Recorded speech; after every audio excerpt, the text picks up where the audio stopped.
You're listening to the Gab Street Podcast, Columbus, Ohio's #1 podcast for underground talent.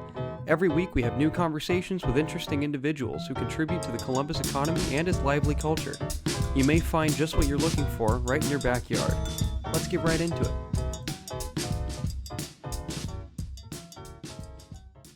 No, there was another one. What the fuck is a potato blanket, guys? Wu-Tang. Are you gonna do your sync? I did it. Wu-Tang. Wu-Tang. Started off right there. What was the question you just asked? He said, "What the fuck is a potato blanket?" You're gonna peek out his audio. A potato blanket is this little koozie that you put your hot potato in. So, you know, when you're handling your hot potatoes, as you do, you won't burn your hands because you'll have your potato blanket. So you never have to play hot potato ever again. Exactly. Not necessarily. They're very popular in Minnesota. Really? Yeah. Mm-hmm. Is that a delicacy there? Yeah. Do you eat the potato blanket too, or is are they? No, it's reusable. It's reusable. It's washer safe. Okay, cool. You can get personalized too. You can get Green Bay Packers on there. You can get Patriots. Cute. You can whatever you want. I like that. Mostly Vikings though. Those other two labels don't really fly in Minnesota all that well. No, not Minnesota. Can you use it to hold cold potatoes too? You can, but you'll look like a dipshit. Yeah, okay, fair enough. Why did I even fucking ask that? Yeah, come on. This interview is terrible. Christ. So speaking of sponsorships, before we begin, I need to mention that this episode is sponsored by Kuwop and Bill Shaft, both of them releasing projects. They're both rappers. You will hear messages from them at the half-hour mark of this episode. So if you listen to that point, thank you very much. You will hear some quick messages from them. Guys, we're here with Revolter Pictures, Columbus's film crew. Is that correct? The first and the only. The first and the only? The only that actually care about you. Just like Christopher Columbus. Yes. I want to see some of that guy's skits. Fuck. We're fucked up, man. It's bad. We're named after a pillager and a destroyer of civilization, destroyer of worlds. And you know what? I'm okay with it. No, I'm not really. But what other name would we have? I don't know. We could be called Gablumbus. That's terrible. What? Get out of here. Get out of here! The entire That's city fine. is I'll just leave. one The two of street. you can film this episode instead. Okay. I'll just go stand in the hallway. Yeah. Stand in the corner and apologize. So we've known about each other for a long time. Yes. This episode should have happened a long time ago, I will admit. Yes. As you can see, we already know each other quite well, because we're just fucking riffing off of each other. We've got great chemistry. But, yeah, it's so true. We met on eHarmony, and but I found these guys. Only. I found these guys through a hashtag, Columbus Podcasts, back in March of last year. Yes, March. I can say that now. It was March of last year because the show is over a year old. What's up?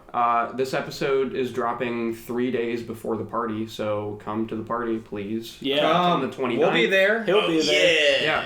Come for them. Don't come for me. Corey won't be there, but we'll be there. Yeah, it'll be kind of weird. I'm throwing a birthday party for the show that I run, but It's a spiritual birthday. I'm going to be grocery shopping instead. It's going to be He's got to fun. run some Where's errands. the rice? You guys know where Corey is? So the reason I found them through that specific hashtag, Columbus Podcast, is because they did a podcast of their own. It was called Tacky Tablecloths at the time. Or tack tablecloths. Or Tack Tablecloths. We'll go into that scandal later. It was a big controversy. Presidential scandal. It was a huge scandal. It was rigged. The awards were It rigged. was so rigged. It was a disgrace. And now, the more aptly named Revolter Pictures podcast. Because that's what we go by. Exactly. Yeah. Is out on all platforms? Yeah, pretty much. Spotify, iTunes, Google, iTunes. PlayStation. One singular iTunes. YouTube, but nobody ever watches it on YouTube anymore. Okay. Yeah. We used to film it like you do. But we like you have a single camera setup, but we had a multicam setup, and it became a pain in the ass. Yeah. For me to have to like edit and do all cutting back and forth and syncing all the audio, and of course every episode's like an hour and a half, so I'm just sitting there just. So we did, and our single camera setup wasn't that great. It was just the space that we had. There was no good spot to just fit a singular camera. Yeah. So you could only do these weird super wide angles that it wasn't good. Yeah, and then once we moved out of that apartment, and then we had a third guy at one point that he Was stopped. your young Jamie? Yeah. Yeah. He's your Well, intern. yeah, we replaced him with a dead intern. Yeah, that was its whole other storyline. So once we started the new canon that we were in the back of a moving U-Haul. Moving U-Haul, yeah. That's when we stopped doing the video portion, and we could do our audio gags much better that way. We justified it by saying that we were on the run from a character that was part of the podcast as well. Yes. What was his name again? Uncle Dan. Uncle Dan. It was just me wearing a Jets helmet And but doing a voice. nerd, goddamn Kobe Bryant. Oh no! Why was that I think- first thing that came to mind? No, you. Oh my God! You would always say LeBron James. or Kevin Bakery Durant. Mayfield.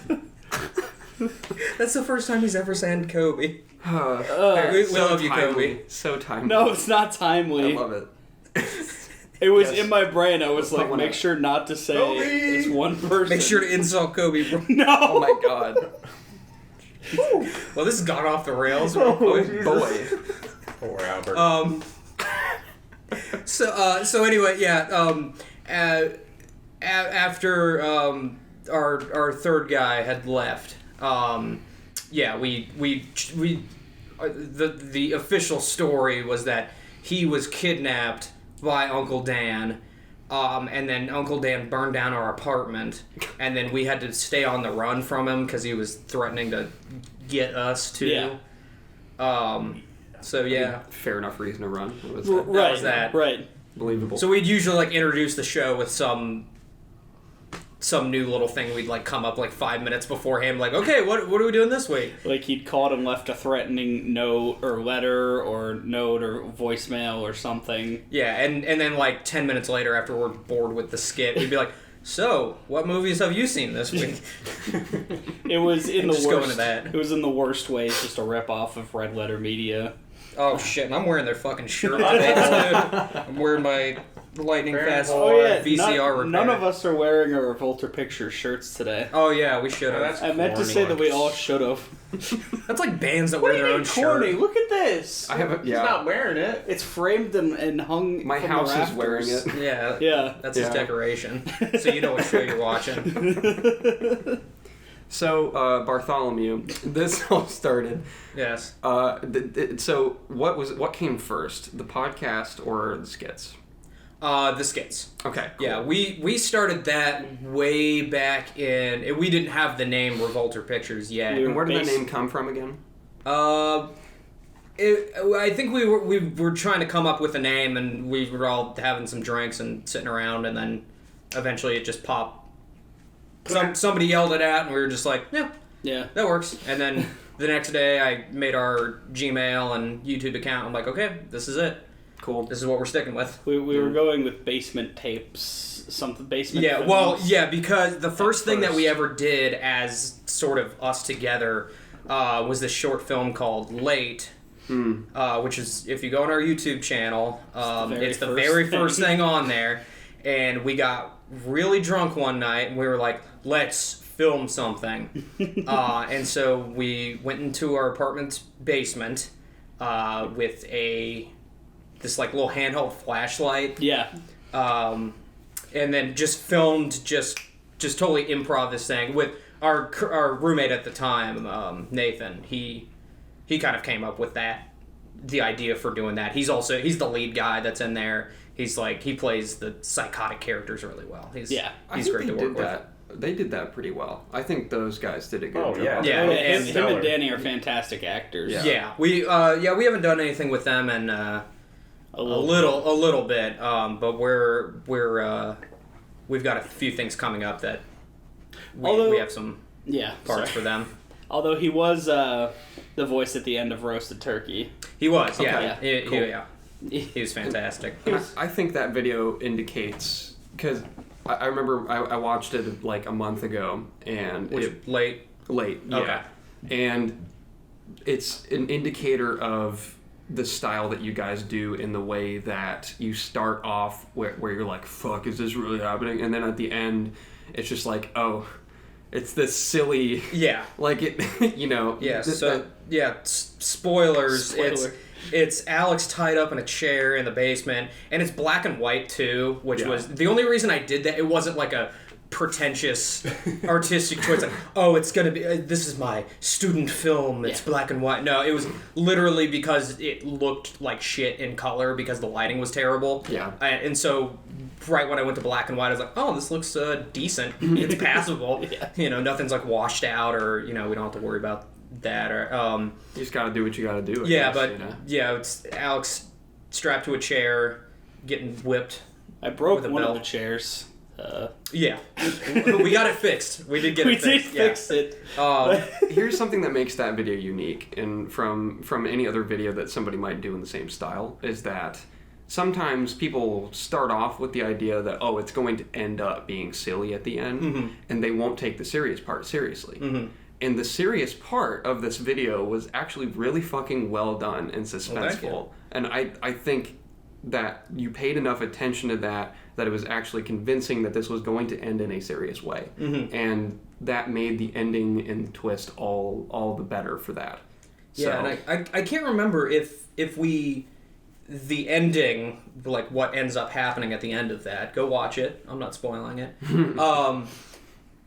I don't know if that was planned from the beginning or not. It was not. I think we did intend to have like this like creepy like interrogation scene type thing, and then it just sort of like we're like, where do we go from here? Yeah. And then it's just sort of divulged into, hey, what do we got laying around the house? We got this in the cupboard. We were getting progressively drunker and drunker. Yes. Yeah, that also helps. I think, and that's the only thing we've ever done that we were just smashed and made it. Chicken King as well, but that one's you could tell that we were smashed in Chicken King. Yeah. That was the worst thing we've ever done. Hated by all of us. Yeah. Not me. Loved it. I mean, it was a great character that you and Nathan were playing, but like the actual product was like... That was when we were like, okay, we need to like put a little bit more work. We can't just improv shit these out. We have to put a little more effort into filming beforehand. Yeah, so yeah. I'm not sure I actually know the lore here. How did you guys end up actually connecting? So I'd known Anthony for the longest because we used to work together at Kroger, and then I ended up moving in with Bren in summer of 2015. Either 15 or 16. Yeah, one. I think it was 15. But we, I was in a band with our first roommate Nick, who I had known through high school, and I had also known him through high school. And so we ended up hanging out one day at one of our other friends' house, and then that's where I met Alex, and then we eventually became pretty good friends. And then when Nick and I were gonna move in together, we were like, well, it'd be cool if we had a third person, and Alex is looking to move out too, so. Well, there was also another Alex who bailed out on living with you guys. That's a whole different thing. Then. And now you have Diamond Owl. Yeah. Yes, Diamond Owl. And the funny thing is that was at Carly Fradien's house, and she's in the band Southern WID, which are two great Columbus bands. Carly is an incredible guitarist. Yeah. It's just funny how that all ties together. But yeah, we wouldn't have ever even met if it wasn't for those Taco Tuesdays. Yeah, we went to the same school. Did not know each other well. No, I think I saw him in the halls before. Like now that remembering years later, he was the kid with the bowl cut and the AC/DC Pushed shirt in the locker. Yeah, I had longer hair than this. It was styled worse than it is now. Perfect bowl. It was a perfect bowl cut. God. And I wore a Ride the Lightning shirt and shorts every single day, or just about. until it was winter. Yeah. Oh, even then, when we lived together, there was this one fucking time that He's always got to bring this up. he was outside in a blizzard, like it was coming down real bad, grilling hamburgers in our little patio area, listening to music. I was listening to Yeah, what was it? Land Down Under, Men at Yeah. Work. Specifically, Men at Work. That whole album, whatever album that song is on. Hey, I like Men at Work. He was working. He sure was It was working. hamburger music. Hamburger music. That's the new genre of music. We're launching a new band. Called Hamburger. Hamburger Jams. Sounds of hamburger.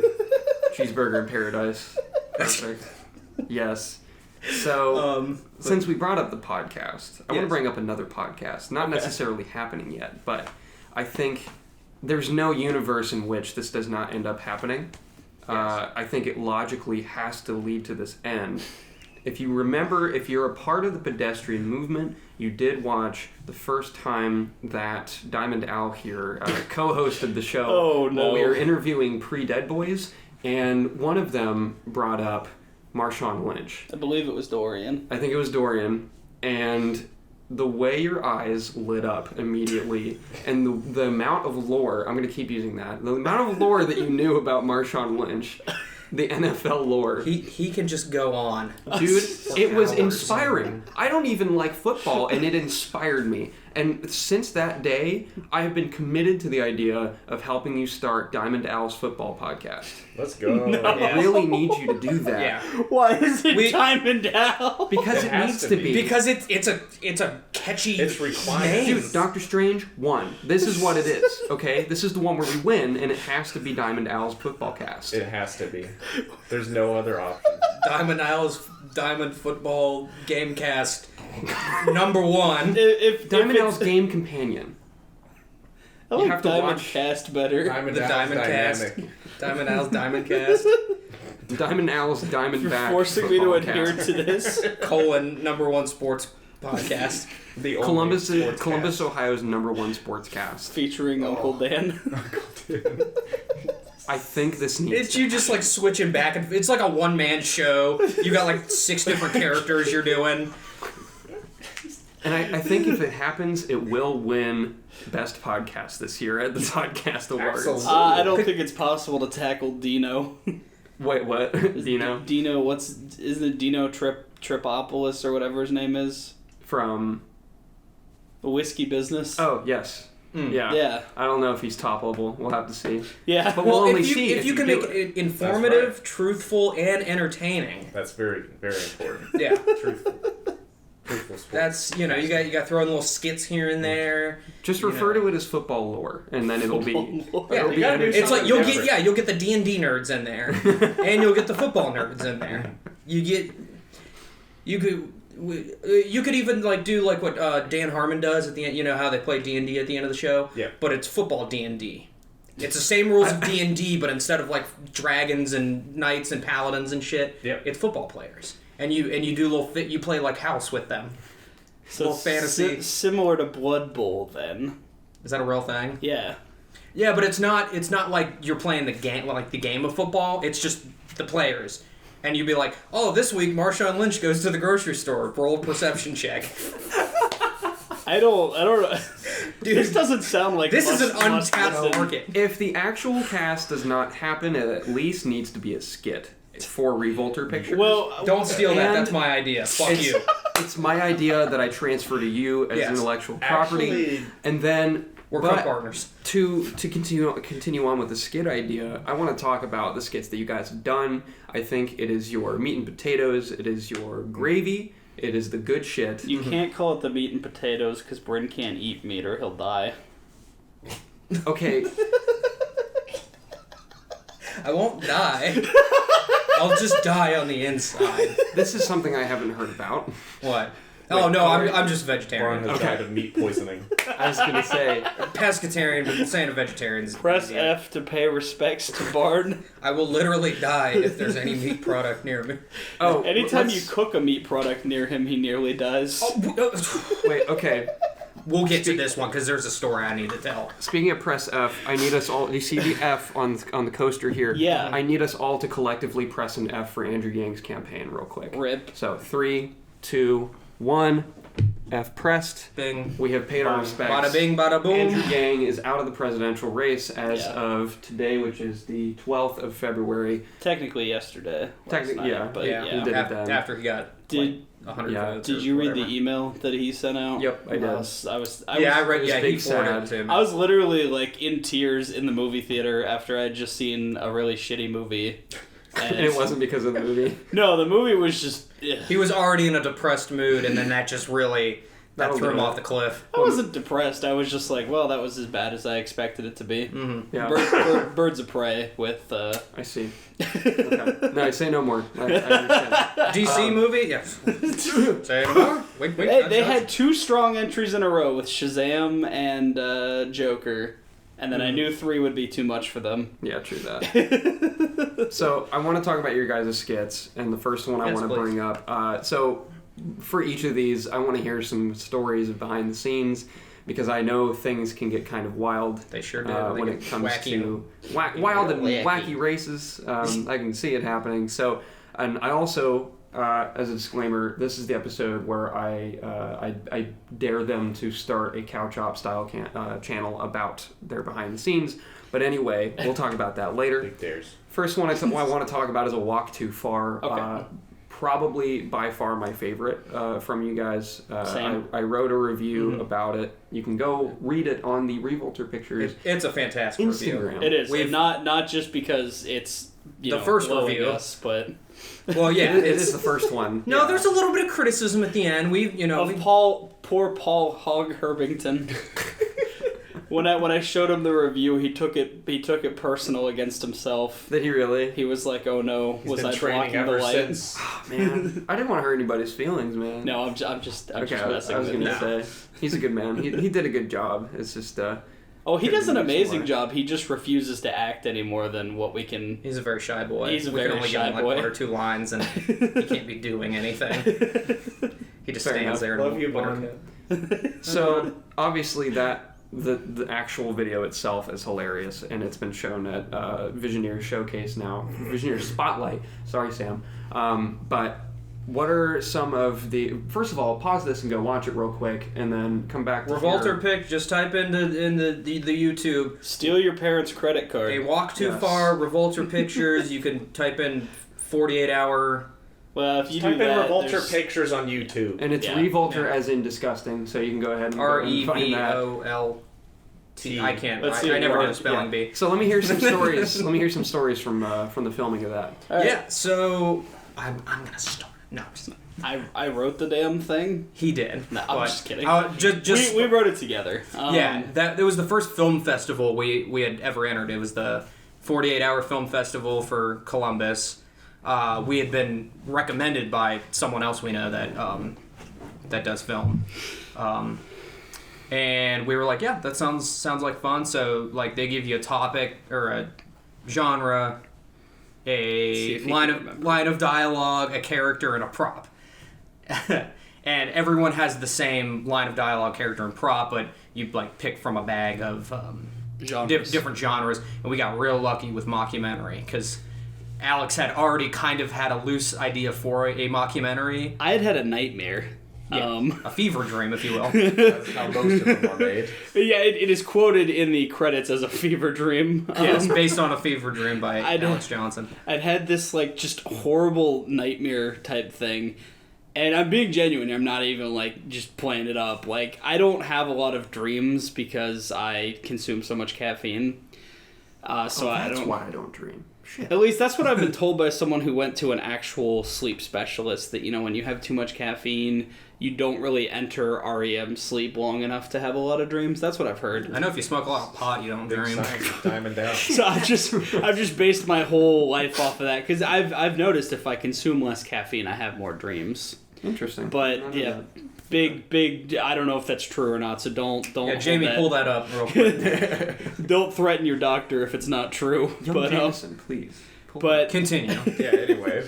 so like a week before the thing, I wasn't doing like any caffeine because I had thought this was going to be super stressful. So I was like, I need to make sure that I get the most effect out of caffeine when we actually do the thing. Taking a tea break. I was taking a tolerance break from caffeine, and I had this awful dream where in it we were already at like the thing to draw your genre, and our genre that was drawn was just these incomprehensible symbols. Like wingding. Yeah, essentially like yeah. It was like wingdings, like it was just that. And I remember Brim was like, "Awesome, we have the best idea for this, right, Alex?" And I was like, "No, what the fuck is this?" He was like, "What are you talking about?" And then he like made this noise that I can't even replicate the noise, but that was just the genre spoken out loud, was just that. TIE fighter. And I'm just like, like fucking Lovecrafty and shit. Yeah, basically. Yeah. I'm like, okay, I'll just let you take the lead on this then, Bryn. So we're filming, and like just nothing that they're telling me to do makes any sense, because I think it was just me panicking. But he's doing it anyway because he's a consummate professional. No, I was actually kicked off of the production in the dream. And they still, for some reason, I still was there for the screening of everything. Their video ended up just being Bryn and Anthony. It was just like a whole bunch of like screaming in this horrendous, again, unreplicatable sound. And the film that ended up winning, the award at the Whole 48 in the genre of walk was literally just a dude walking down a hallway for 10 minutes straight. Just like this. Just walking. Like, no purpose, no anything. And it won the grand prize. Palme d'Or. And they were like, this adheres the most strictly to its assigned genre. The genre was walk. Meanwhile, we're over here with this fucking devil screeching, whatever genre. And so when we got mockumentary, I was like, fuck it. We're doing walk. We're doing walk. And so that was the basis for Yeah. it. We wrote the whole thing like that night because you only get 48 hours. So it was Friday night was the kickoff. We wrote until about 1 a.m. or something. Somewhere around there. Somebody was scooting around eating Pop-Tarts that he didn't like. He was. Got up and started shooting at like 8 or 9 a.m. Well, filmed pretty much all day. Well, yeah. When we tell people to get there at 8 a.m., usually they sort of start shuffling in as we're... That's why I'll put everything up together and be like, okay, shots ready, everybody ready? And then they're like, oh, gotta go get food, man. So then they like disappear. So we'll do some B-roll or whatever we can do at the time. But when you're not paying people to be there, you gotta... It's hard to expect. You gotta be generous. Believe me, I understand. Yeah. So, and we wanted to, with the assigned prop of paper towels, we were like, fuck it, like, we need to make the prop as big of a part of the plot and the story as we possibly can. That was very important because I knew we had never entered in a film competition, but, just through osmosis of, watching movies and, kind of being in that environment, you kind of know the kind of things that are screened in these kind of film festivals. Pretentious. But also, like, people won't kind of do that above and beyond. Not to say... Gage Stifler, sorry. not to suck our own dicks or anything and say that we're, genius masterminds or anything, but we wanted to kind of go a little bit above and beyond and say we're incorporating. Gage, that wasn't directed at you. It's okay. Fuck you, Gage. No. Especially since we had the easier genre of mockumentary, it was very easy to incorporate it. Yeah. There's like the editing structure of a mockumentary is kind of it's probably the easiest to do good things with. Or what I wrote in the review was it's easy to learn, it's hard to master. Mm-hmm. So and that's the first time I had ever edited something like that where it's kind of non-linear, it's supposed to be non-fiction even though it's, a made-up fake award show thing or whatever. And it's easy to put together, it's hard to keep track of. And that's the biggest thing you have to do when you're putting it together is the skill comes from your organization and your knowledge. Yeah, and for a real documentary, it's much harder, but we kept the script pretty tight. Yeah. There was a little bit of improv, like the two brother characters who end up winning the film festival. And they were just supposed to be one line, and one line at the beginning and one line at the end. They just kept just playing out of each other just perfectly. Yeah, so we just let them go, and I just took the best bits from that and kind of threw them in here and there in between his character's nonsense, and so yeah, I mean, I'm pretty proud of it. Yeah, you know how we were able to. Same with the detective character, because the character was supposed to be like a detective, and we just assumed everyone was going to do a police procedural or cop drama or whatever, and we're like, let's have fun with that one too. So we made him a delusional actor playing a walking detective. Yeah, I was walking saying detective. A detective who does nothing but walk down hallways and smoke cigarettes.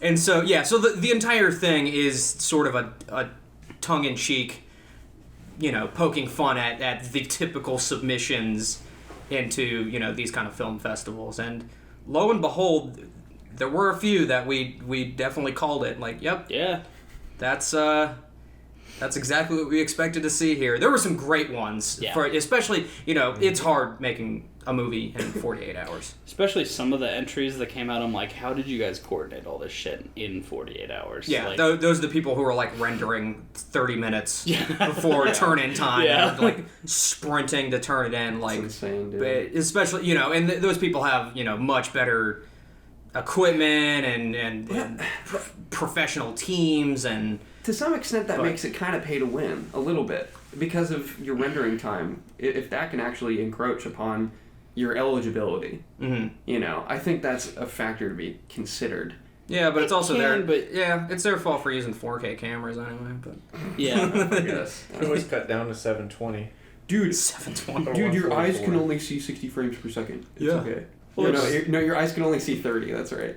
Yeah, that's what it is. But fuck that. We shoot in 24 though. That's the cinema. Professional. Yeah. Good shit. That's what the movies do. Oh, yes. We don't really letterbox, though. No. Mm-hmm. It kind of looks goofy. What are some happenings from the actual filming of, other than in the actual film itself, but what were some events? One of my absolute favorites from Walk Too Far was the shot when Anthony's driving the car, pulling up to the garage. We were like, okay, we have to show that this is a completely different day from, what people were being filmed in. Like their interview segments. Yeah, their clothing. So we had just taken a break for lunch, and Anthony was going back to his house, and he was like, well, I'll grab a shirt for me and Ben, because him and Ben were going to be in that shot. Ben being the actor who's playing Paul Hogg Herbington. And Homeowner, thank you. And he comes back, lunch has ended, we're about to start shooting again, and he didn't bring any shirts with him. As he does.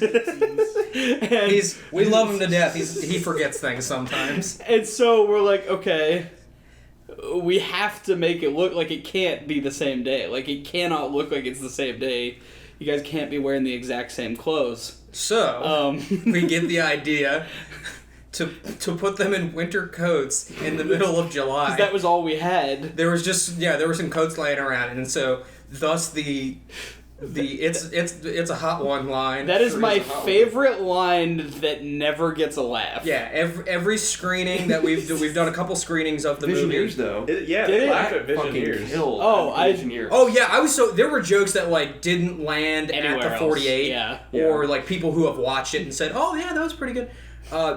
These people were dying. That felt really good to make people laugh. Dude, Visioneers has the best audience, honestly. Yeah, it's really nice to when people get the joke of it, and and they also understand the effort behind it and everything that goes into, because everybody in that audience pretty much is a director of some kind. Mm-hmm. Yeah. So that's and all the stuff that they show, even if it's just a 3-minute music video, it's I know how fucking hard that is. Yep. To do, especially if you're working with a musician or something. That's. Hey, if you need a music video done, I'll totally do it for you. Right here. I got a camera. Worst place to shove a plug in. Musicians, very. want. Hey, I'm a musician. I've been in bands before. I know how it is. I know how you divas can be. But So with kidding. that plug, we're going to go ahead and take a quick break, and we're going to hear a message from Kuwap and Bill Shaft. We'll be right back. Kuwap checking in with y'all, man. Columbus, Ohio, stand up. OCMG repping it to the fullest, you know. Make sure y'all go download and stream my new album, 717, out now on all streaming platforms with my hit singles White Runts, Rumors, and Traffic. Yeah. This February 24th, we at XL Lounge in Columbus for Crowd Control. Shout out my brother Juice and Lonnie from 106.7. And 2 days later, February 26th, we performing in Athens, Ohio. On March 2nd, I'm gonna be back at XL Lounge for another Crowd Control. Then later that week on March 7th, we'll be performing at Cloud City, courtesy of my boy Sam Rothstein. Finally, on March 14th, we start the tour at the Ballroom in Black Lick, Ohio. Hit 30 different cities and 15 different states all across the country. Tickets on sale now, so get yours ASAP before they sell out, cause I promise you don't wanna miss this. Shout out Gab Street Podcast for showing me love, man, and make sure y'all tune in on my interview with them coming out soon. Kuwap!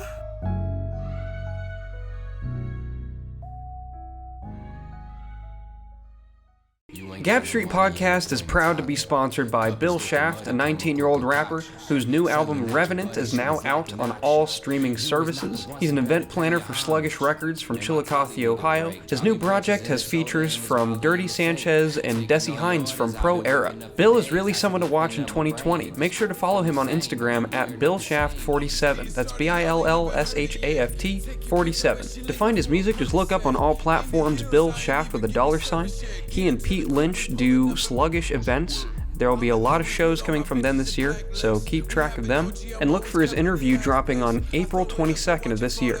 Now back to the show. Barnfany Barntano here, the internet's busiest podcast nerd. Let's argue. I didn't get that. My Australian Siri went off. I didn't get that, mate. Does I even, can't your, get that. does even your phone know you as Barn? Huh? Does even your Oh yeah, I have my phone call me Barn. I'm taking her out fucking so awesome. set her off. That's so good. Quiet Siri. Oh my goodness. Crikey. Okay, I wanna get some more filming stories from you guys. Okay. What do you want to know? I do want to know some things about Alright. A Cat Named Bruno. Ooh. This was another film competition, yes? Yeah, it was 3 Weeks of Terror? technically for the 3 Weeks of Terror. Technically supposed to be a horror movie. Oh, yeah. Technically didn't turn out like a horror movie. Yeah. That's what usually happens with the That films. that one was our biggest learning experience. Oh, yeah. As far as making a film in a short period of time. We had longer for this one, but We procrastinated. we No, did. Well, it wasn't that, we it had the was- whole thing. It was hard to get everyone together. We got a little dope. It's easier when it's like there's 1 day of filming, we're gonna do the whole thing in one house.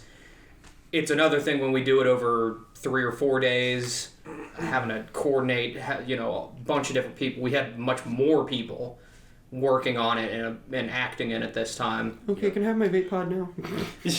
That part gets me every time. Yeah, she's not an actor. We have to beg her every time she's on. She's only been on, twice? And that was her camera. first speaking role, and she was very nervous. Yeah. But yeah, we got a little too ambitious on that one, I think. is the Yeah, best there way to- there were a lot of different styles and techniques and just camera stuff and story that we wanted to try out that didn't quite work out, but we've had mixed response from it. Who did the gore makeup? That was Lucy. Yeah, that was... Yeah. Good job, Lucy. Yeah. She plays Lucy. she plays the girl that is has the cat on a leash at one point, and then she gets spoilers. Go watch it right now. Go watch all of our stuff. Just keep pausing and going back. But Gotta keep up on city code. yeah, and it was one of those things where our original idea was to go, have it, because it was a horror movie. We wanted it to be like, okay, let's try and make something a little more serious. And then by the end of it, because a lot of things went wrong, the style just changed. We're just like, fuck it, we're just it's just gonna get goofy. Yeah. And Lucy, to Lucy's credit on the makeup too, it looks even better. Like, it looked even better than it does in the actual film itself. But because of some of the shit that went wrong, we had to put it in black and white, which then really took away from how good her actual makeup What happened looked. with the lighting?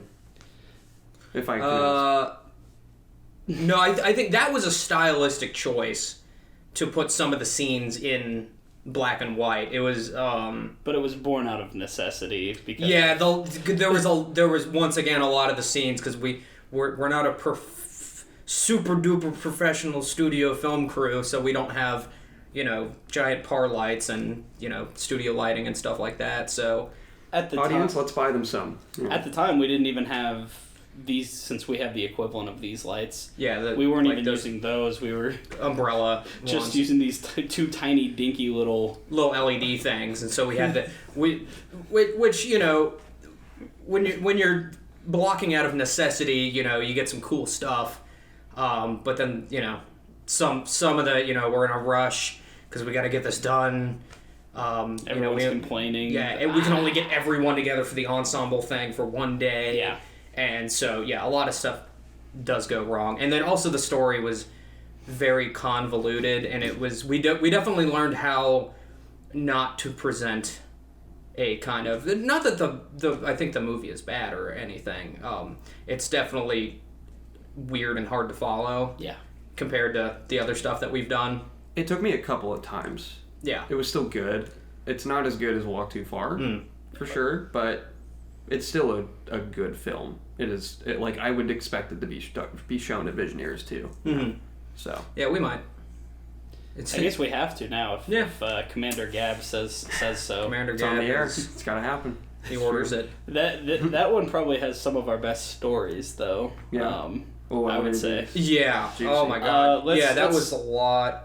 Let's start with our lead actor, who is, second lead actor, who is supposed to be playing the role of Commander Carl, got drunk in a beer or corn maze the night before and got sick because he was stuck in this corn maze because he was drunk. So on the day of filming, he could not come. so we had to recast almost everyone. Well, Yeah. a few people. We had to shuffle everything around because I was supposed to be the actual cat. Oh, okay. I was supposed to be called Tubbs. The movie itself was supposed to be called Tubbs. And I was the cat was I think I remember this. the man in the cat suit was supposed to be a much larger not larger meant to be than life. not meant to be a fat joke in myself, but it was supposed to be a much bigger element in the story than it actually was. Yeah, because we ended up having to have another guy play, and he'd never acted before. Yeah. So I think we just shoved him in the background for a few shots, and then there's the trippy sequence where he's tweaking out, and and the cat keeps showing up and stuff, and then I think it was coming out at the time, so we did the balloon gag, and Yeah. And then all the balloons popped when he was running down the bridge, and we were like, well, I guess we can't get any more of this footage. yeah, I guess we got to use that take. Which it was a fine take. It was funny, but we couldn't do it anymore. Yeah, where we filmed that, it's an outdoor shot. It looks like it's at a park. 5 feet behind us was this playground, and there were a bunch of families there, Oh my God. just watching us film. And it was just like, oh god, I hope nobody calls the cops on us. The best was when he sprawled out seductively on the bench with the balloons, doing the this pose. Yeah. And then there's just, children, running around in the background. I'm Barn, make sure the children aren't in the shot. Yeah, and we that's why. Yeah, I didn't use any audio from that because there was just children. Screams. So I think I just had the music or whatever on there, but. Surprising, we didn't think too much of it. I hated when it. it was done. I've grown to like it a little bit more, but just knowing the whole process, I'm just still we can do better than that. Yeah. But ironically, it was nominated for 3 awards at the 3 Weeks of Terror. Yeah. Nice. So they both lead actor. Lead actor Anthony Cardosi nominated for his Supporting incredible actor. performance. Nice. Big Al. And Bryn was nominated for special effects. Visual effects. Visual effects. Big Al supporting actor. That's not. Which I'm pretty. The only visual effects were Now an amazing Technicolor. Just taking green screen footage and putting crap I found on royalty-free YouTube videos. like when he's like running down the street, is just I found this video. And it was just like, hey, you can use this for whatever. And it's just a guy with a camera mounted to the back of his car, just going through his neighborhood. Is that the cowboy one? No, the cowboy one was just like old Western footage. A lot of cowboys in it. Those are my fucking favorite sequences where it just gets overall, like, just over the top silly, and it has the scrolling, like, just in front of the camera. That whole sequence was supposed to be very serious. Yeah. But by the time, like, where, all the things before had gone wrong, where it was going narratively up until that point, I was just like, fuck it, we're just gonna have fun with this. So I just shot a bunch of green screen footage and then spent an entire day cutting together that. Yeah. And just adding as many things as I could to it. To be like, let's cover up our mistakes with flashy visuals. We also had the issue of in the scene when everybody's coming out towards his character, Lucy, our makeup effects, everything, she had the idea that I should be foaming from the mouth because I've been choked, and I had cat toys shoved down my throat. I'm sorry. So he's like foaming. And I'm foaming at the mouth, and we didn't think to use Alka-Seltzer tablets. The only thing we thought of using was toothpaste. And I was like, okay, that makes sense. The thing I didn't think about was that I gave myself like a mild chemical burn on my tongue from how long I was holding all the toothpaste in. Because we had to do like multiple takes of it. Yeah. And he's like, can I spit it out yet? No, we gotta get this shot. And so by the end, my tongue was like swollen and numb, and I couldn't talk right for 2 days. Wow. So that also sort of fucked up filming a little bit. He suffered for his art. Definitely. That's the thing. I suffered the most for this, and it's my second least favorite of everying we've done. Yeah, we always just end up torturing him. That's what we ever did. He was tied to a chair, whipped. Force-fed spam. The chicken man king. Well, all he had to do was just lay there. I got hit with the flashlight. Yeah, but you were still the torture subject. We made him wear a dress one time. Yes. The ranch soda. Yeah. The ranch soda, which he chugged and then immediately vomited back out. Yeah.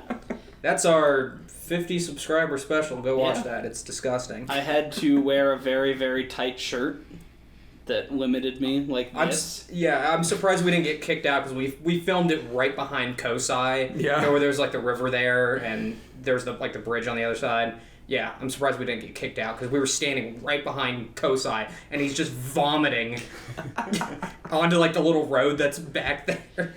Yeah, cars kept slowing down and like looking at us when we were. Because we were filming all sorts of stuff like Anthony T-posing and stuff like that. Yeah, it was just a bunch of B-roll and us dicking around. One of my favorite things, though, is that there was another family there who was like, they had a little toy plane and they were like throwing it down the stairs and then the kid would yay, Daddy! And run down and pick it back up.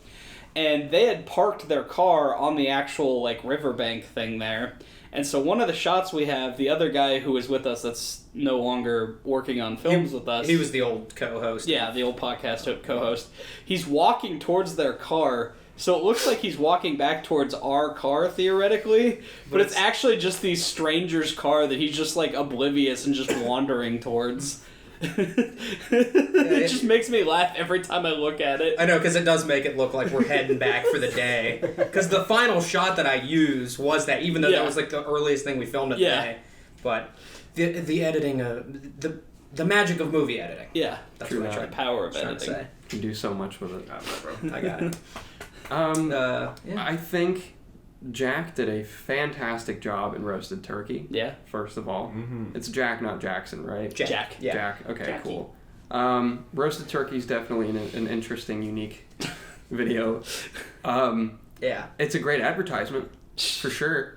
We're Pringles. We're still waiting on that Pringles money. Yeah, I'm waiting on that check. Where's the sponsorship? Mr. Where's Pringle. the brand deal? Yeah, that was another one of his just fever dreams. You can tell it. Okay.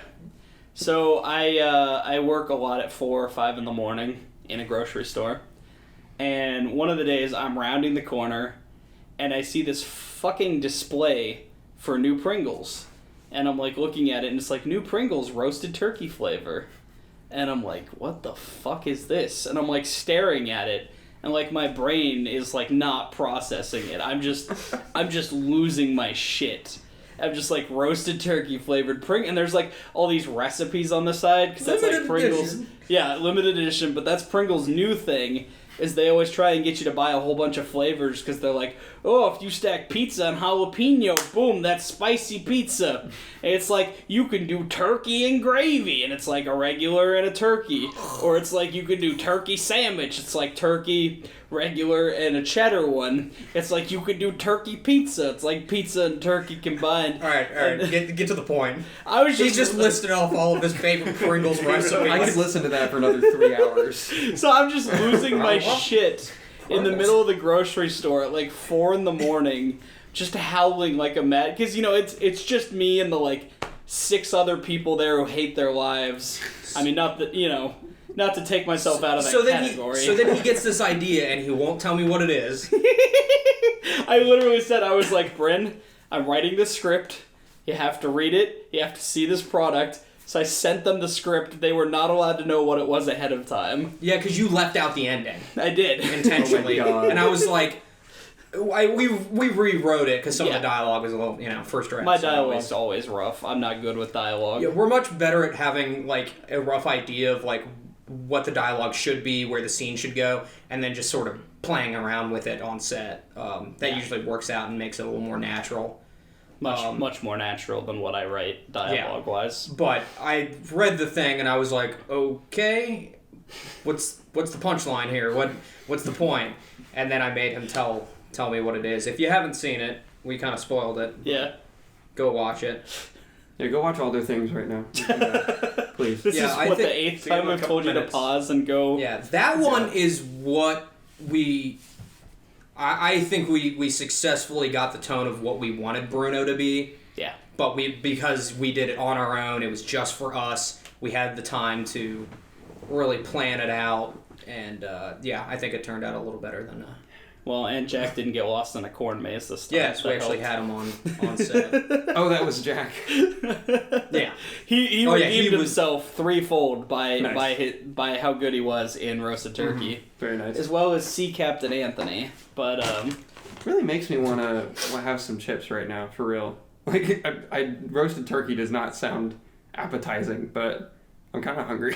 Speaking of being hungry, I don't know if you meant to do this or not, Corey, but we did bring a present for you today. Now, guys, I don't like surprises. Come on. Oh, it's a good surprise. Come on, guys. I have some tortilla chips. Are those tortilla chips? No. Oh, my Christ. Oh, my God, I'm so shocked. Look at my surprised face. Guess what else, Corey? But my brother. My lifeblood. To dip in those tortilla chips, we brought some pico de gallo. I don't know if my eyes are dilating right now or not, but they probably are. You can see that. Whenever you come on the show, fucking bring me pico de gallo. This is my lifeblood. This is my fuel. This is how you get them to like it. Bring this man some pico de gallo. Yes. You said Please pinko de gallo? Pinko. No. It's communist. Panko de gillo. Thank you very much, gentlemen. This is... I'm Oh, not going to eat it during the episode, because that would be weird. It would be really... What'd you say? Turn it into an ASMR. Yeah, these chips are so fucking good. Ooh. Oh, that actually didn't peak it. Nice. Oh, I peeked. I know how to work a microphone. Bryn knows how to work a mic. But, yeah. Let's, Sure does. to the people that I booked out to September, take that as a, as something. Oh, yeah, by the way, we're booked out to fucking September. Just, that's kind of fucking Congrats insane. on Gap Street. My man.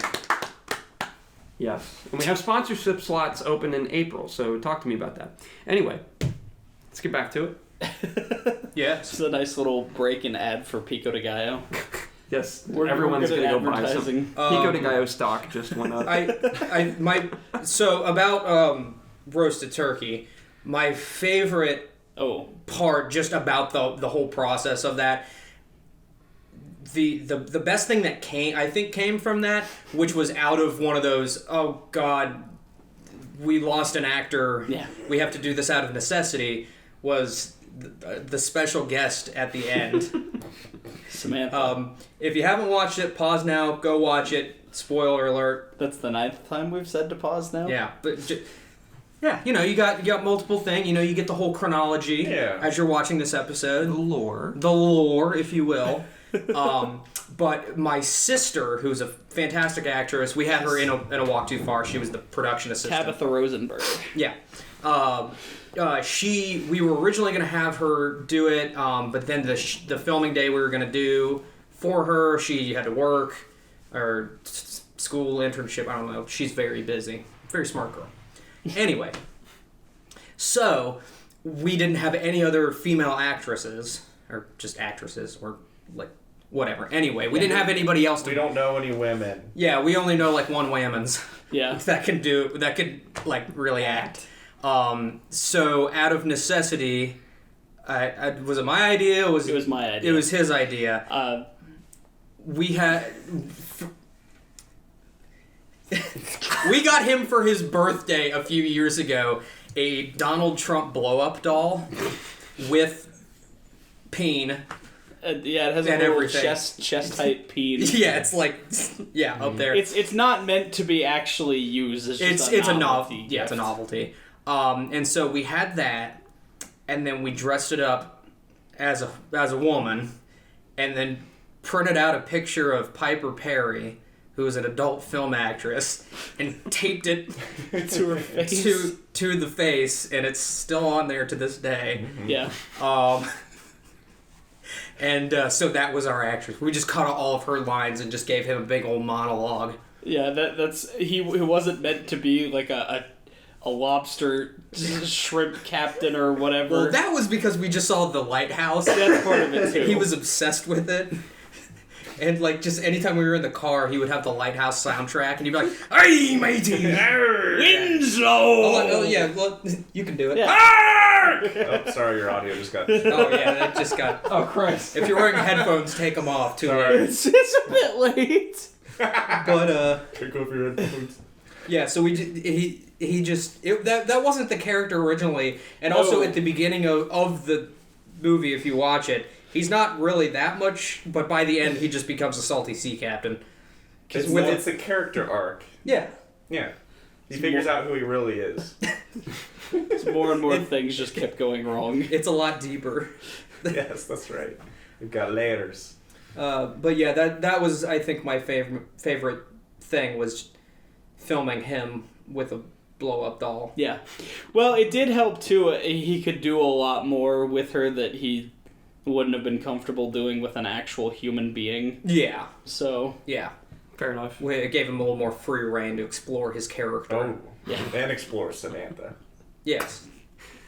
Let's move on. He just on the spot came up with the whole backstory and everything. But anyway, yeah. We can move on. So we've covered the bread and butter. We have covered the secondhand bread and butter. And I want to get to your guys' latest developments and your future plans. What's happening now for you guys is Torg Gaming Festival. Expo. Festival. Fexpo. Let's talk about it. Expo. What is Torg, first of all, and how did you guys get involved with it? So Torg is short for the Ohio Retro Gamer. It started out as kind of like a Facebook page, I guess, and then became a Facebook group where people could like swap their games, stuff like that, like, you know, sell their games, especially like their retro stuff. And then the founder, Mike Coletti, who started that page and then the group, was like, hey, we should make this like an actual like expo thing, or, you know, like a meet. And so they had it once a year, and then his big plan... meet? Nothing. Yeah, his big plan has been to make it bigger and better each year. He takes all the proceeds from each previous year and uses that to make it bigger. And so this year he decided he wanted to do some commercials and advertisements for it. And I had already been vaguely familiar with him because he's in the band Atomera. And we had previously, on our podcast, when we still ran it, interviewed 2 of the members of the band. He wasn't one of the people we interviewed, but he found out about us because of that. And he'd been watching our videos and decided that we were a good fit, which now, after we haven't released all of them, but we've filmed a total of 7 commercials? Yeah. Somewhere around there, so... Yeah, we did, our initial one was, like, this whole skit, which was definitely something we would have done ourselves. Yeah. Like, it was definitely in our ballpark. Yeah. So we really enjoyed doing that. It was like whoa, 90s kids, whoa, what's up? And I got the snack. And yeah, go look that up. This dude is, I mean, he embodies the Torgman character. So much that they've actually changed their design of Torgman that they've used To look more like him. Yeah, like That's he was cool. like this super buff, like Torgman is their mascot. He's a superhero, and they've over time changed their actual logo to fit what Anthony has done and brought life to it. Can I hear a quick? Can I hear an endorsement of Gab Street in the Torg voice? Oh yeah, you listen to Gap Street? Well, you come to the right place, bucko. I'm here with Alex, Bart, and Mr. Gabby himself. Bart. You said his name right. And then you give me a dumbass nickname. Diamond Al. Ta-ta for now. Make sure you hydrate or dihydrate. Don't forget to say citizens. No, it's too late. He's gone. He's already gone. He's gone. Oh, I'm back. Paranormal. To Anthony's credit, he literally transforms when he puts that spandex suit on. Oh, yeah. Yeah, there's a whole mask, cape, gauntlets, belt. Now, where did that come from? Was that from them? Mike made it for him. Yeah, That's he built fucking the whole awesome. suit. Yeah. That's next level. That was shit. his first ever suit he's ever made for any kind of cosplay. Really? Yeah. Yep. That's cool. Yeah. It's And it definitely shows off the penile region. Yes. it's So you guys have made some commercials for them. yes. Yeah, And you're continuing to work with them as you make commercials. Mm-hmm. You guys are going to be there as well. Yeah, we were going to have our own Revolter Pictures booth at the Torg Gaming I will Expo. also be there. Yes. May 30th. Yeah, he'll be there. He'll be selling bread for the first 2 hours. You'll be able Yes, to I see will this be. guy. You won't see me. You can take a picture. Well, you'll see Torgman. Yeah. Yeah. Depending on how developments go, I may or may not also be there in a costume as his sidekick. I'll be there with a camera bag and a backpack and a camera, wandering around. So if you see me, come up and say hi. Cover your butt, though. He's a known butt fiend. Allegedly. I could either deny nor confirm this. But yeah, no, it's been really fun doing the commercials for them. We've definitely kind of got it down to a science now. And you offer that to other people as well. We do. Yes. We did.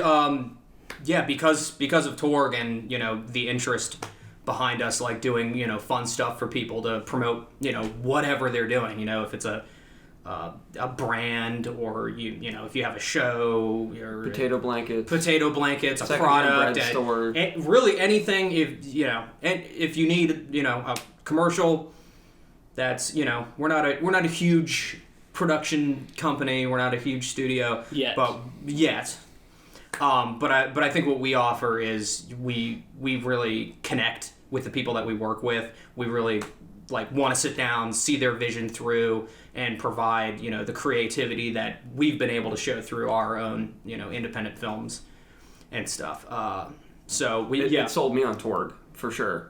Not even kidding. I wanted to go as soon as I saw that first commercial. I'm glad. It does its It job. works. Yeah, they've had a lot of other people interested as well, just because of those videos, because they've been advertising them on Facebook, and they've got a lot of great reception from them. I think what'd you say? There's like 6 now. There's the one long one, and then we did a bunch of shorter ones for them, so that it could be quick ads. Oh yeah. Because people weren't watching the full 2 minutes, so you gotta get shorter and shorter. A lot of science to it. Yeah. Very true. Yeah. So if you're already hooked with Torg, watch the other ones. Yeah. They're real good. We put a lot of time and effort into them. Yeah. We did when we were doing the shorter ones, I think we did 2 or 3 in one day. just really Still, proud. 30-second ad still takes time. Yeah, it does. It does. So they work fast. We do. They do their job. We work fast. I do all the editing, like, something short like that, like, 30 seconds to a minute. I can, 2 to 3 hours, plow right through it. Not too bad. The longer ones to, obviously take like, a full day or 2 days of editing, but, we work quickly. We're efficient. Bryn's editing turnaround is next level. Oh, Barnes saves us on everything. Sorry, Bryn. Just in case you forgot his real name. That's my real name. He always turns something I think is going to be, and then at the end I'm like, oh, wow. Yeah. Like, I've done that maybe twice now. The Walk and Bruno, I was like really surprised at the direction. Yeah, that's cool. And I mean, as we're shooting, that's kind of my big, I know I'm gonna have to edit it, so I make sure, okay, gotta get this shot, at least, get the stuff that I know I'm gonna be able to edit, and that's kind of the benefit of being the cameraman, the director, and the editor. You guys are telling me that you do like the technical directing and you do more of the actor directing. Mm-hmm.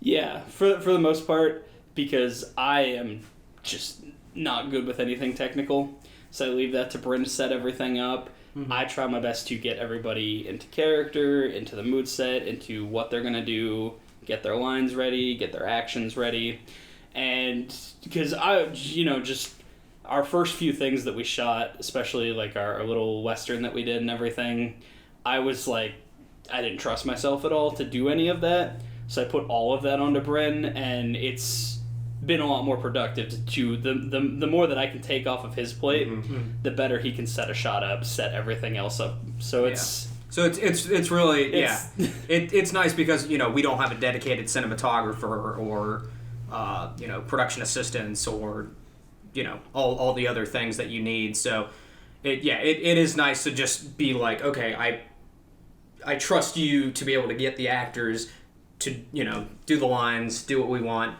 and I trust you to get the perfect shot. Yeah, and so I think we've Friendship. we've kind of developed that over the last couple of years. Yeah. The whole process of it, and I think it's getting good. It is. It's helped. I mean, even in Roasted Turkey, we did a lot more ambitious shots, I guess, for lack of a better word. Like specifically the whole shot through the mirror. That was actually your idea. It was, I would not have felt comfortable even presenting that shot a couple of years ago. Yeah, that was one of the harder ones to do. It was just on a tripod, like the camera wasn't moving at all, but like getting, the focus pull of someone walking in the foreground of the shot, and then when he goes off the camera, now he's in the mirror, so then you have to focus to that, and then you got to make sure everyone does everything perfectly. So, and I was on the ground with the boom pole like this up, like literally right in front of them. Lucy's like yelling at me. She's like, "Don't look up my dress." I'm like, "I'm not. I'm making sure that everyone's doing what they're supposed to be now doing." Who's the butt fiend? And then we've got to have the right signal for Anthony to pop back into frame to hit Jack over the head. Mm-hmm. It's just that's one of those. It doesn't look that complicated, but it was actually an incredibly complicated shot to execute. That's definitely the kind of stuff that we want to start doing more of. Yes. Is, anyone can do reverse shot of two people talking, but, doing something fun and interesting with the camera and the blocking and the way the scene goes, it gets people more invested. And I think that's something we've gotten much better at.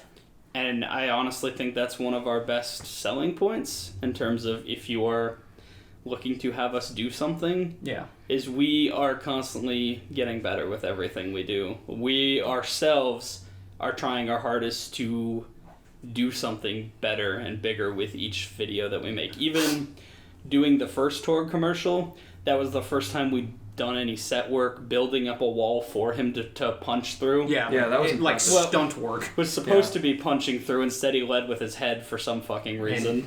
And landed on top of me and the camera. Yeah, the full take is glad nuts. that your precious little face did not get damaged. Yeah, it's the torque suit that protected him. Yeah, this is the moneymaker right here. This is our Brad Pitt. That was our first actual stunt work. Then we had the one with the ferry. That's our first like intensive prop work where we had a guy with a fishing hook thing like guiding it in, and we did some more advanced green screen, which isn't that advanced relatively speaking. It's still a step up from anything we'd done before previously. But everything that we do, especially if we're hired by other people, we're not just gonna do some like bland. Okay, here's the camera. Say what your product is. We want to do something exciting. Because that's the end of the day. If you're trying to sell your product, you want to have the most memorable thing that you possibly can. Mm-hmm. Like, I still remember. It's an ad from years ago, for oh my god, why am I blanking on the beer now? Beer. Green beer. Heineken? Nathan, no, it's not Heineken. Rolling Rock. Rolling Rock. Rolling Rock. Rolling Rock. It's called Office Party, something like that. It's about these dudes on Casual Friday. They're all just wearing thongs and walking around. Like, they're wearing business suits, but then they're just wearing thongs underneath. like that SNL skit with Will Ferrell. Yeah, similar to that. Yeah. But I think it's actually older than that SNL skit was. Really? Yeah, it's from like the 90s.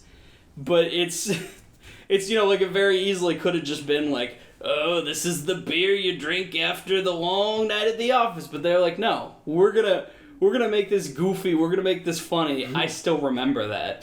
Doritos of all brands goes out of their way to make unique and funny commercials. You remember that. How often do you remember a car commercial? Oh my god. This is our shit. Unless you remember how much you hate Mr. Chevy. Mr. Chevy can go fuck himself. Real people, not actors. You want to buy the Chevy? We got alligators surrounding the car so we can show off our 360 view cameras. The God Cam, the hammer of Dodd! So you can definitely step out of this Chevy and get eaten by the crocodiles. But you want to stand here. Buy a $35,000 Chevy. How about it? You want this Chevy? Get this Chevy. Yeah. I mean, hey, I'm talking about it right now, so clearly it's a successful ad Chevy like 20 times. It only works in the sense that it noticeably pisses us off because it's so low effort. It's like not that anyone involved isn't working hard on it. Yeah. But it's just so formulaic and by the numbers, and that is one thing that I never ever want to fucking do, is to just be just the generic indie song playing over a family driving through the countryside. Imagine Dragons. Dad, I'm so glad that we went camping this weekend. This is really good news to me because I have an active hatred of corporate advertisement of any kind. And, even when they do a kind of a good job of being funny, I just, all I see is pandering. Mm. But when you see a bunch of suits. Exactly. Saying, what's trendy? What's trendy? Yep. Yeah. Crunch the numbers, Andy. What I like about this is that you don't get very often a local group of people making local commercials.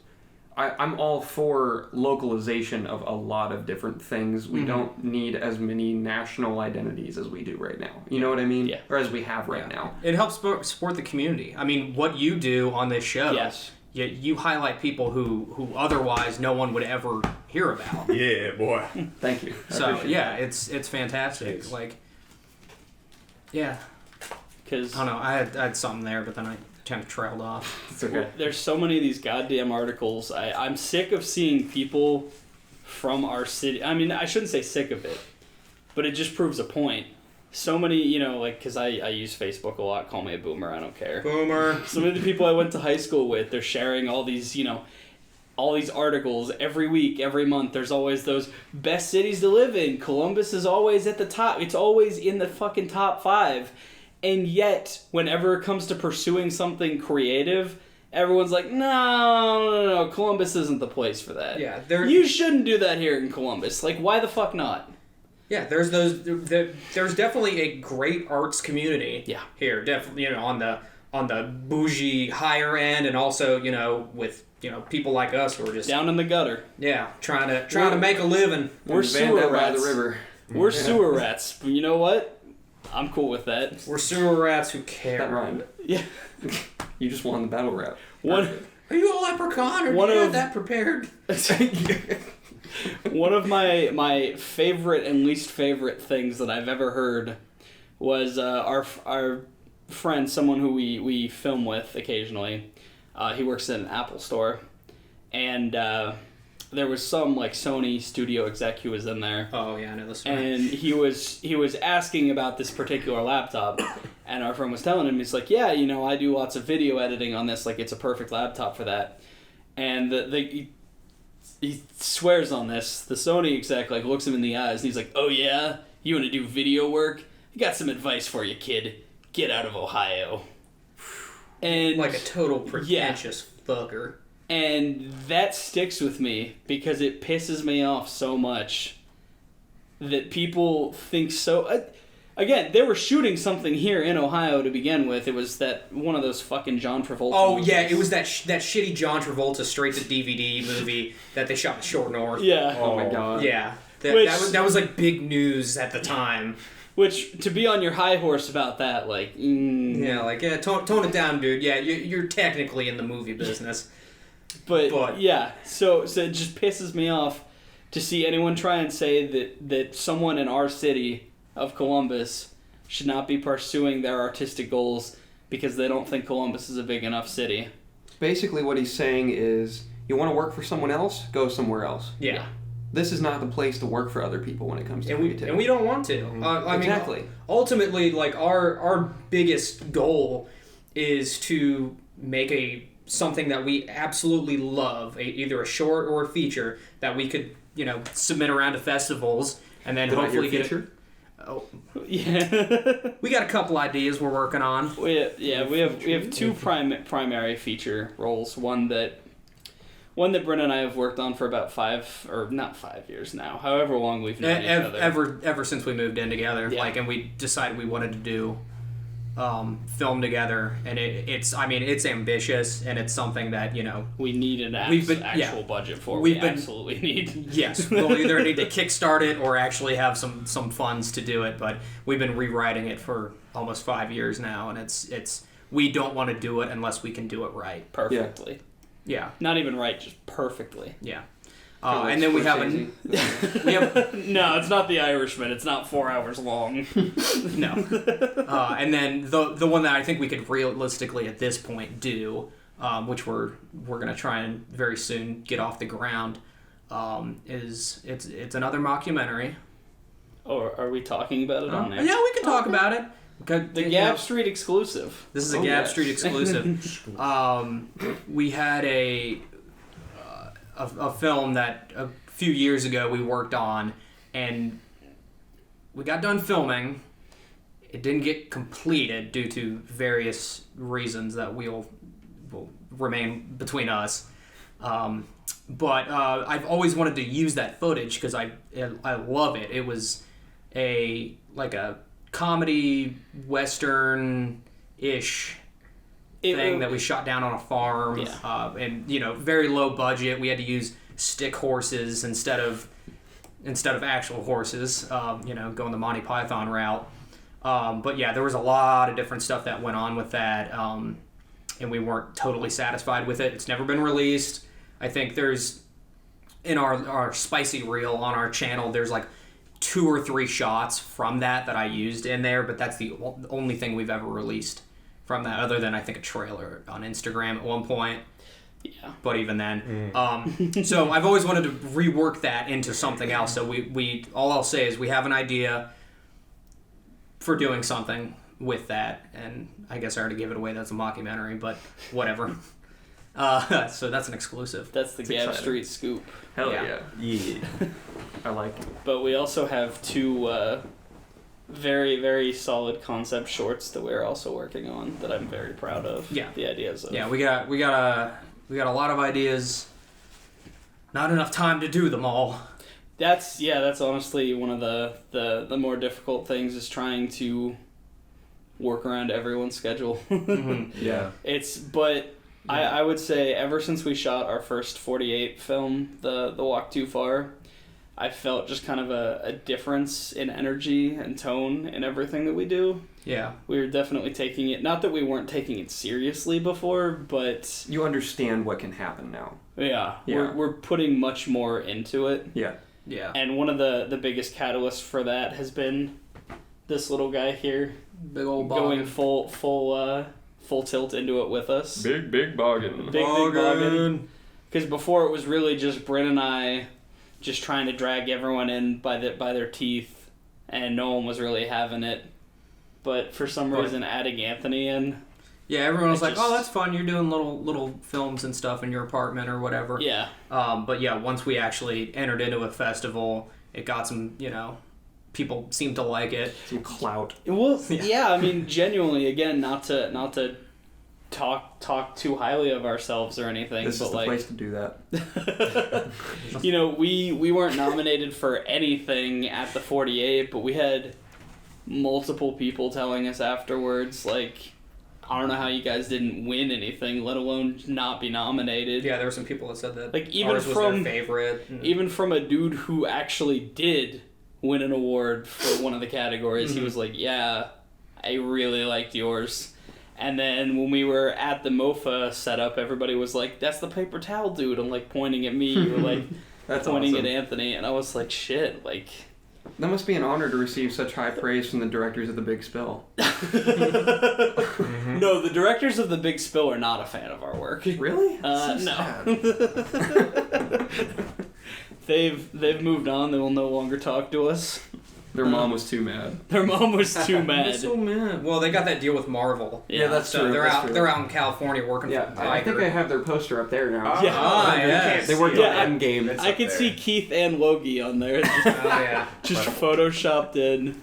God, why did we? That would have been the funniest fucking poster possible. Just to have them. I should have. Yeah, I'm saying this on air. I don't know why. Whatever. That would have been so funny to do. But yeah, we've since we've really been working at it, hustling. We've gotten people come out of the woodworks, saying, "Hey, I'd love to work with you. It'd be awesome to collaborate," or and we're just like, "Oh my god, it's great to kind of go from being drunk in your basement making schlock to going to doing a commercial for a for an actual convention Yeah. in Ohio, and helping people get their vision out there, and also making stuff for us that people seem to enjoy. So that's the dream. Yeah. That is the dream. That's the I don't- dream. Yeah, I don't compromise to other people. It's my way or the highway. Yeah. I got final cut anyway, so what I say goes. So, where's the best way to find what you guys do and support your work? The best would be our YouTube channel, honestly, because If you want to see the work itself. so yeah, Yes. yeah. In terms of actually contacting us, we have an Instagram, Facebook. Those are both Revolter Pictures. We have a Gmail account, which is just revolterpictures@gmail.com. Other than that, I mean, we technically have a Twitter, but it's Defunct. yeah. We don't really use Twitter. We also have one. Instagram Yeah. is usually how we get the news out there. So Yeah. if people want to follow us there. We'll post short little trailers for stuff that's upcoming. We post behind the scenes pictures every once in a while. Just like little announcements of like what we're gonna be doing. You can So if people want to inquire about paid services. Either email us, just put something to get our attention in the headline. Not that we get a ton of emails, but Just don't leave it blank, because then Yeah. Google will automatically like filter it out and be like, this is spam, and then it like won't show yeah, up.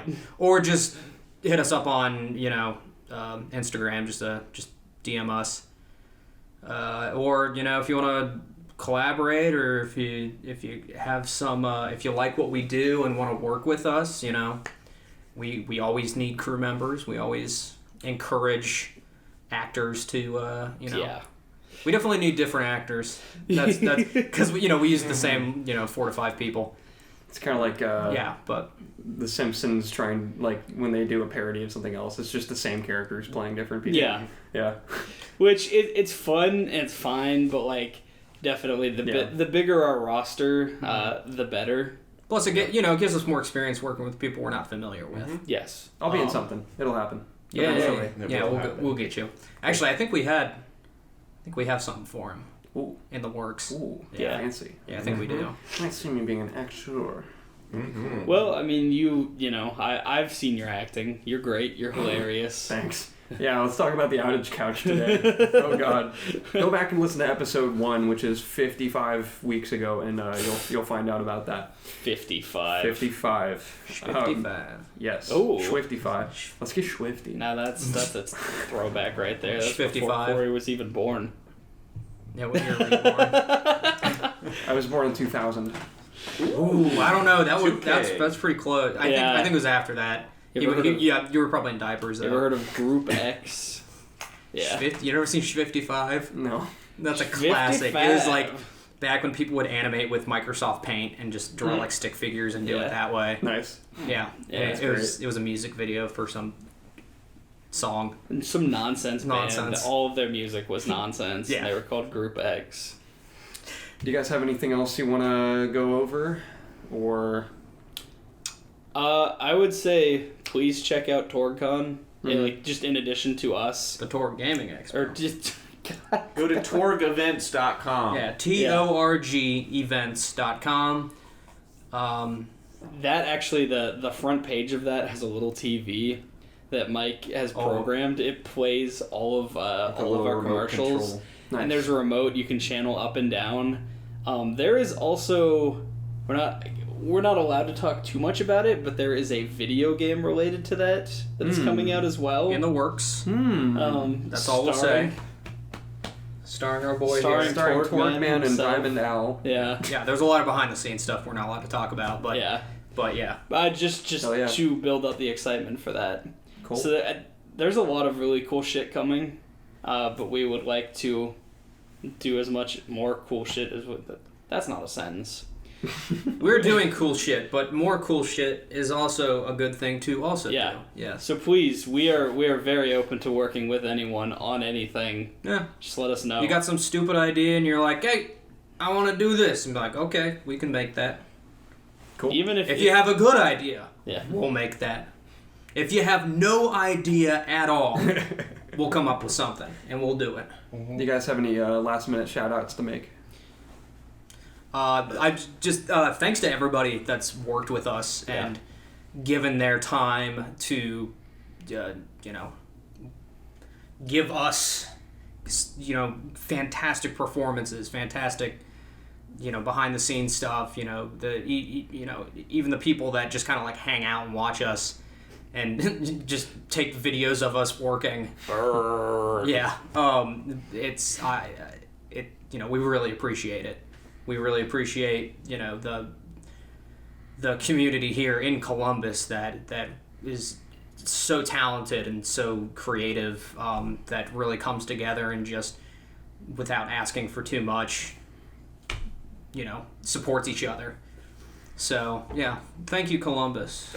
So beautiful. Do you have anything, Anthony? You go first, Big Al. Okay. Diamond Al, sorry.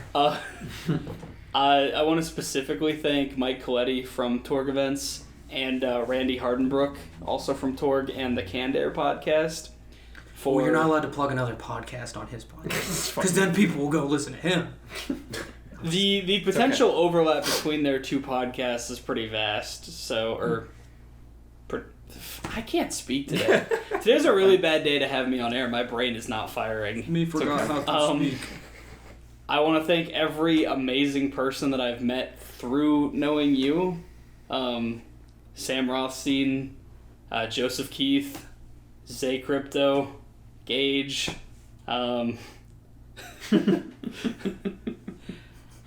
Seriously, just everybody. Everybody's been fantastic. You specifically, sir.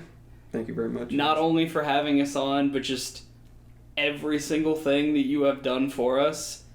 I can't speak too much on it or I'm going to cry because I can feel the tears welling up in the back of my head. but you genuinely have done so much for us and for this city. So I really appreciate it. Thank you. Yeah. Thanks for coming to Big Al's Oscar speech. This is why the environment is your fault and your fault alone. Fix it. Thank you so much. Corporations, they don't gotta do nothing different. It's your fault for showering. Stop flushing the toilet 12 times. It's not good. Don't do that. Does anyone else have that problem? No, just me? No. Thank you for that. I appreciate that. I'm genuine too, man. Yeah, me too. Mm-hmm. Me too. I just don't get all sentimental about it. Sentimental's the only thing I'm good at. And you said you go first, Al. Did you have anything? Yeah, Oh, I don't have much except for my brother makes mead and he's gonna start up a meadery someday. So y'all should try my mead. Yeah. It's gonna be Cardosi's meadery. Y'all want to try my mead? Yeah. It is good mead. I can attest that it's Yeah. fantastic mead.